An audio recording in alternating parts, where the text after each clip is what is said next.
vocês bem sabem, Kusuria no Hitorigo tem 2 adaptações de mangá e agora temos mais uma. Tá com um tempinho que começou a ser publicado, mas eu só trouxe vídeo agora. Bom, agora temos um mangá exclusivo da Xiaolan, que é uma das personagens mais queridas do universo de Kusuria no Hitorigoto, né? Hoje vamos falar sobre esse mangá, então let's bora com esse vídeo. E aí, clã tudo suave? Olha só, mais um vídeo de Kusuria em tão pouco tempo, né? Se preparem porque esse ano vamos falar muito de Kusuria, tá? Anteriormente estávamos aqui pra reclamar sobre o fato da Neko Kuragi tá demorando, né, pra lançar os capítulos do mangá e ainda tá dividindo em algumas partes. E hoje estamos aqui pra falar de outro mangá de Kusuria, porque tem a abstinência, mas também tem a cura, né? Dessa vez estamos aqui com um spin-off sobre nossa querida Xiaolan, ou seja, aqui a história vai ser totalmente o ponto de vista da Xiaolan, como ela chegou no Palácio Interno e etc. Um ponto importante é que o mangá tá sendo feito pela Natsu Hyuga, né, a história, e aí o Nanao Itsuki tá fazendo a arte, que inclusive tá bem bacana. Inicialmente na história temos a Xiaolan cuidando de algumas crianças que, ao que dá a entender que são irmãos dela, onde podemos ver que todos estão bem desnutridos, tá? E aí chega alguns adultos para pegar a Xiaolan para vendê-la, né? Eles já tinham ido lá para vender outras meninas da região dela. E aí dessa vez foi a vez dela, né? Porque ela já tava um pouquinho mais velha. Então eles prometem que ela vai ter comida e ela acha que vão levar comida para outras crianças também, né? Ela acaba indo porque queria que os irmãos pudessem comer mais. Ela já tinha a sensação de que talvez não voltaria. E assim, ela chega no Palácio Interno como empregada.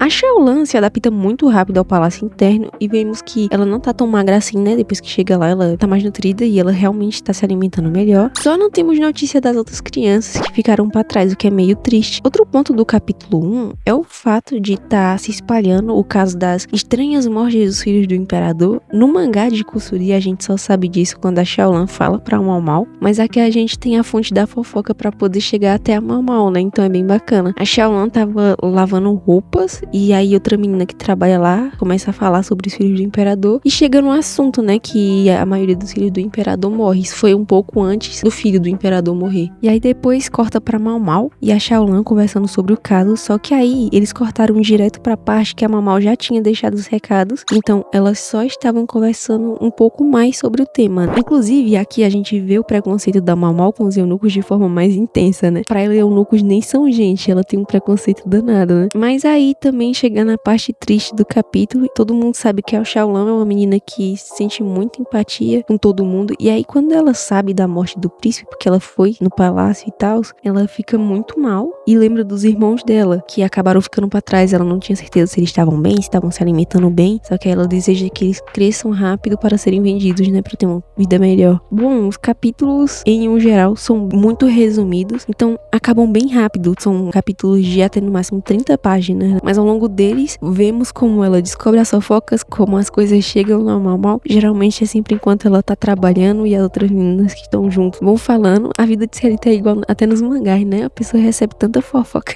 E aí, podemos usar de exemplo o caso da concubina que ficava dançando e se fingindo de sonâmbula para o imperador não querer nada com ela, que era a Fuia. E aí ela foi entregue ao militar, porque a Fuia era apaixonada. E aqui a gente tem a visão da Xiaolan e das outras meninas, de quando o caso é solucionado e elas veem como a vida da concubina vai ser muito melhor agora e como elas queriam viver isso no lugar dela, né? Então é muito bacana porque a gente sempre tem a visão da Mau Mau quando ela tá resolvendo o caso e quando o caso é concluído da perspectiva da Mau Mau, mas nunca temos a visão das outras pessoas relacionadas aos acontecimentos e ter a visão de outra personagem das coisas é bem legal. É como se a gente tivesse em um anime de romance, mas o episódio foi exclusivo do ponto de vista do ML. O pessoal gosta, né, quando tem um ponto de vista do protagonista masculino da situação. É legal quando tem o ponto de vista da protagonista feminina e aí depois tem o ponto de vista do protagonista masculino. É bem bacana. Dá um ar diferente pra história, né? E particularmente eu acho que foi um grande acerto eles terem feito um spin-off com a Xiaolan sendo destaque, porque ela é uma personagem muito carismática, todo mundo já tinha um grande carinho por ela. Se fosse outro personagem tipo Jinx, a gente veria mais ele no escritório e coisas do tipo, aí ia ser bem parecido com a visão normal do mangá, já que ele tá em boa parte do tempo trazendo os casos para a protagonista resolver, enchendo o saco saco dela. E aqui também a gente vê o progresso da Xiaolan durante a história, como ela aprendeu a ler os números. Grande parte disso foi com a ajuda da Mao Mao. É muito bom ver a interação delas e como a amizade delas é mais desenvolvida aqui, né? Porque no anime não dá tempo de a pessoa ver outras coisas além dos casos, dos remédios, da Mao Mao se lascando. Também é legal, né, de ver que a Xiaolan não é uma menina que só tá lá